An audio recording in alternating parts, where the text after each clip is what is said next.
Welcome to the start of day 4 at the Gabba in the second Ashes test, where Australia are 122 for 9. After our disastrous collapse in our innings, I didn't think we'd have a chance of winning this game.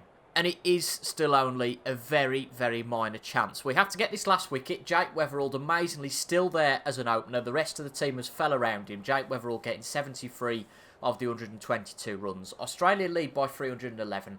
So the quicker we can get this wicket, the better, to reduce the total that we need to try and win this Ashes test. And for the first over of the day, it's Jack Leach who has got a fifer so far. A really strong innings from him. Let's see if we can get the last man quite quickly so we can get out there to bat.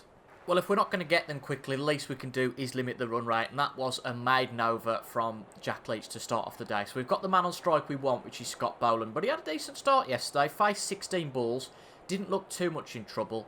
Hopefully Jofra can do something about that. Oh, they're going to run that. Not great fielding, to be honest. Not great fielding. I felt like we had maybe half a chance there. But it is Weatherall back on strike for the second ball of the over. Defends that one. It seems that spin is limiting the run rate, so can Joe Root, our second part-time spinner, get the last wicket of the day?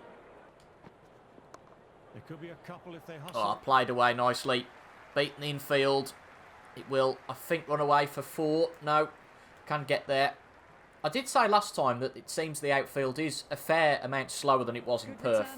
Quite an acrobatic dive there from Joe Root, but that one went for 2. Great shot, at least one. Smacked away. Again, won't go to the boundary. I think that's Ben Duckett out there, but another couple for Weatherall, so a solid over from him so far. Could just be the difference, this knock from Weatherall, between Australia winning the test, which would put them 2-0 up in this Ashes series, which makes it a long way back for us. Oh, that's nice. Good defense. If we can get a draw as a minimum here, that means that the damage is limited. I think 2-0 is just something we cannot afford. Good run in there. I think that was just a single. Oh, smacked away to the leg side. Maybe it might not be to a specific bowler. We may be a bit harsh on Root and Archer. Possibly Weatherall has just found his scoring boots. And that's what he needs to do. Scott Boland being a reliable number 11 at the other end. But he's going to be the one to crack his Weatherall, and he's well on his way to 100. If you want to get out of a spot of bother, then hopefully he's the captain. That can do it for us. That lead now up to 330. If these guys can get another 10-20 runs, 330 already, considering how our batting record seems a long way away from what we can achieve. But if they can get up to, say, 350, seems almost insurmountable. Good over bowled there by Ben Stokes. Maiden over. This actually the strongest partnership by far of the innings. We got Nathan Lyon, they kept a partnership of only 8, but 40 as a partnership. That 40 could be massive, and the way they're going, I think they're well on their way towards 50. Look at that, though. Weatherall all the way through it. Not surprised, obviously. He opened the batting, and he has saved Australia here from what could have been an embarrassment. The rain has got a bit heavier, and the umpires have made the call to come off. Rain stops play again then here. So we know that Australia came out at 2 o'clock, didn't they? So how long are they going to be gone for? So it's 3:45. No, 5:15 now. So an hour and a half's delay. So another delay. That does play into our hands a little bit to get a minimum of a draw here. Been bought off again. I don't really like this repetitive animation of Jack Leach. Maybe they could be possibly declaring, as we saw in the first innings. I think it might be us to bat. We were shocked, but no, they've come back out again, so they haven't declared. And it's 5:56, so a relatively short delay there.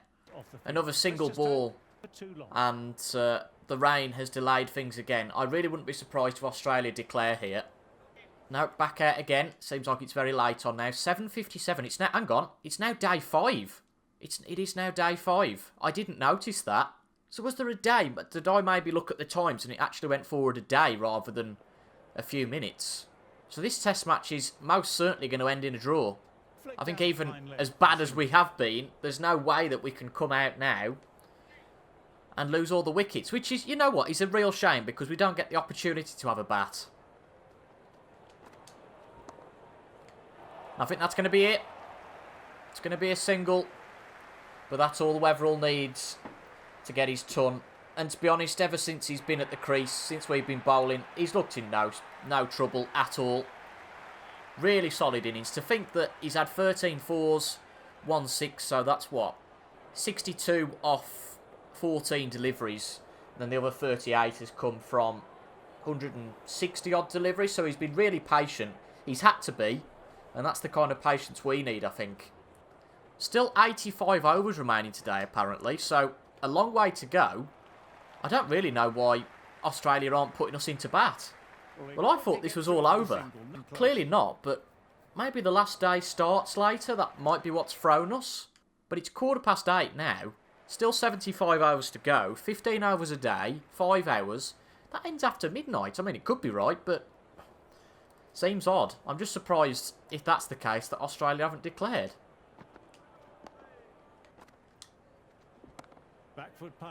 I don't know what we can do, really, to get either one of these out. And equally, I am a little bit stunned still, and I'm going to keep going on about it, that Australia haven't declared here. 361 ahead, 81 odd overs to play, so we'd have to get about 4 and over. I'm just... well, no, there's nothing coming to that one. But as Australia seem to get more established... Maybe don't know why we're appealing. I can't see the wicket falling here, to tell you the truth. That declaration's still nowhere near coming, it seems.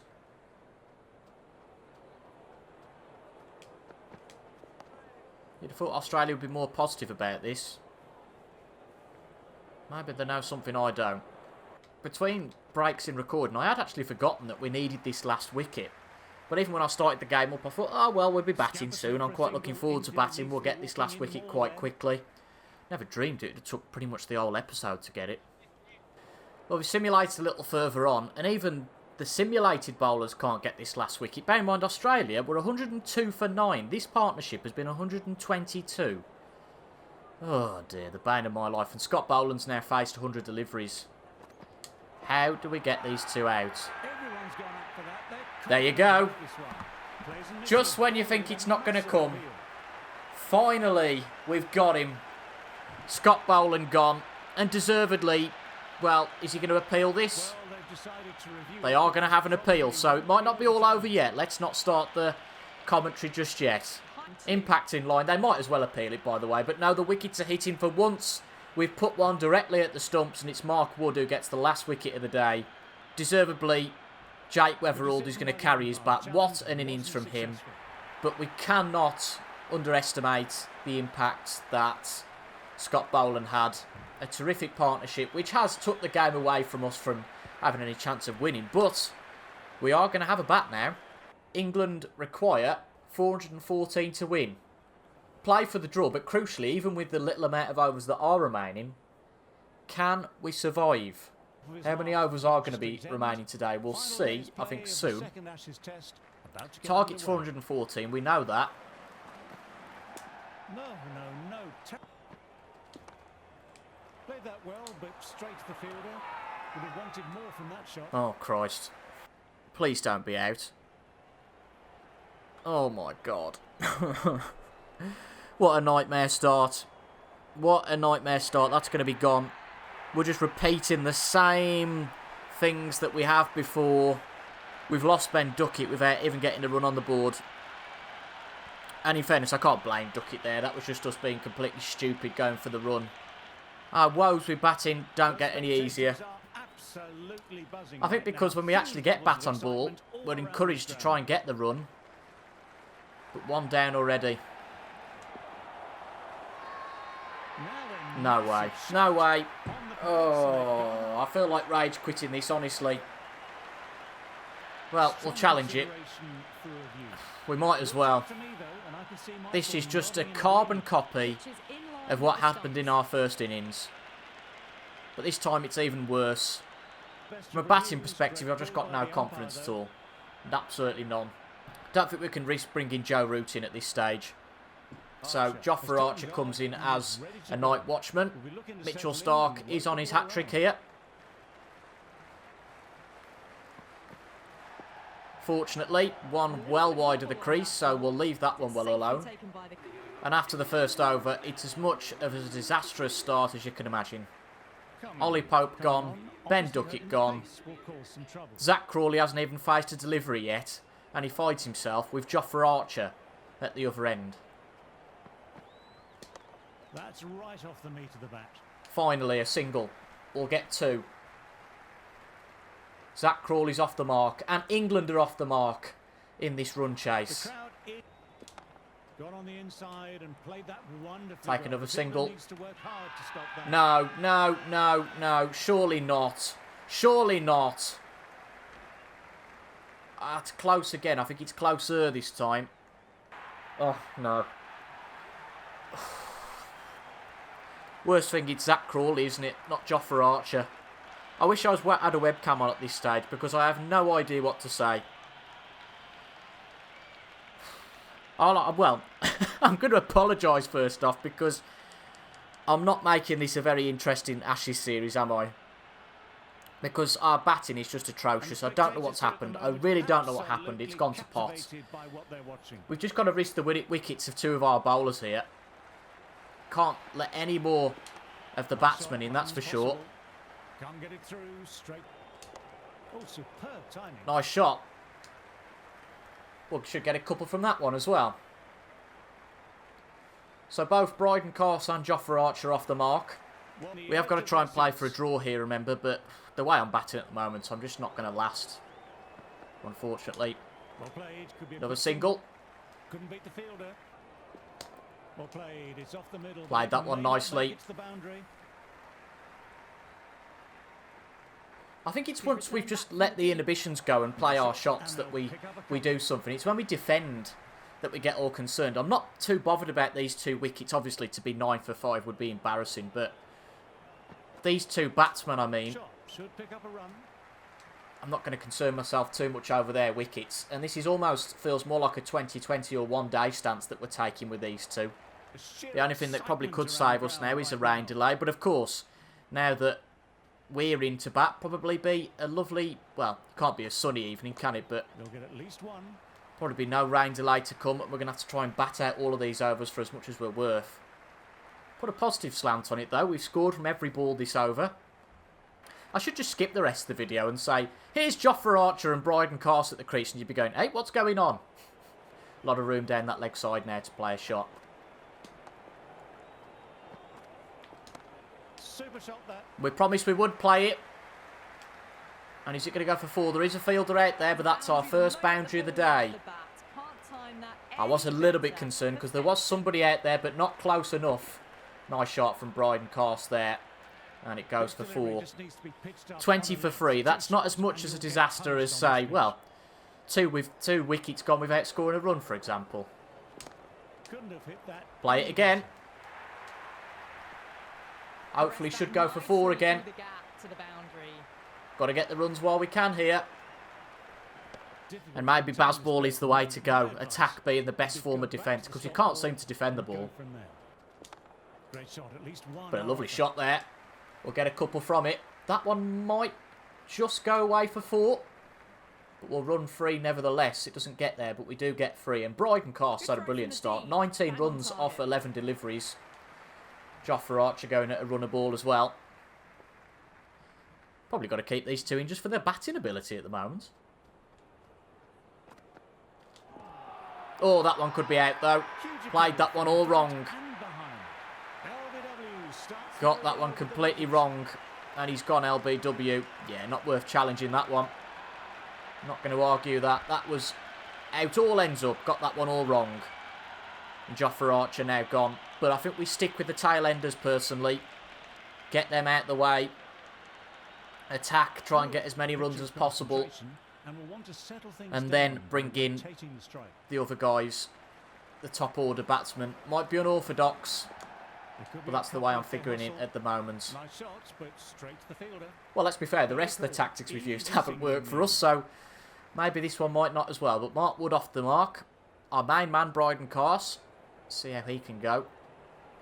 By the way, in all these 5 overs, I still haven't seen how many overs there are to play today. I'd say there's 50 odd. Seems like cruel punishment on the bowlers after being out there for so long. To have to come in straight to bat. Feels like a necessary evil at the moment, though. And that's a lovely shot from Bryden Carse. We could have maybe risked going for free, but given Mark Wood is the 11th man and Bryden Carse is in some good form, it makes sense to try and keep him on strike. Well played, could be a quick single. A lot of room down the leg side from Pat Cummins. They'll chase it, and they'll get there. We'll run free. Good return there. Bryden Carse moves on to 29. Already eclipses Jofra Archer's, I think it was 13 not out in the first innings. Nice shot by Oh, no, no, no! and that's Ah! excellent fielding, and the throw was Ah! cricket all round. I wonder if a camera change is needed, because that does obstruct when you go for a quick single. And the trouble is, it's not Mark Wood that's gone, it's Bryden Carse who's made a fantastic start. Ah! Well, you've got to tip your hat to Bryden Carse. What an innings it's been. 24 balls, 30 off them. Jack Leach, next man out. Might be leaving it too late maybe to bring the next guys out, but I'm just fearful here. Great shot, at least one on offer. Yeah, we'll leave it a little bit of time before going for the run out. 50 up, 5 wickets down. There is no chance we're going to get that draw today. It's win or bust. And I think this is going to be the last delivery of the episode. Quite a hectic one, particularly late on. Whenever we come to bat, we know there's going to be fireworks, but probably for the wrong reasons. Good shot. We'll get two to finish off the over. And we'll end this episode on 56 for 5. Which doesn't look as bad as it seems. It is terrible, but it doesn't look as bad as it seems because we've still got Joe Root, Harry Brook, Ben Stokes and Jamie Smith to come. It's a very lean chance of us getting any sort of draw here. I think our best chance, as we said at the start of the episode, is rain. But you'll see all of that in the next episode.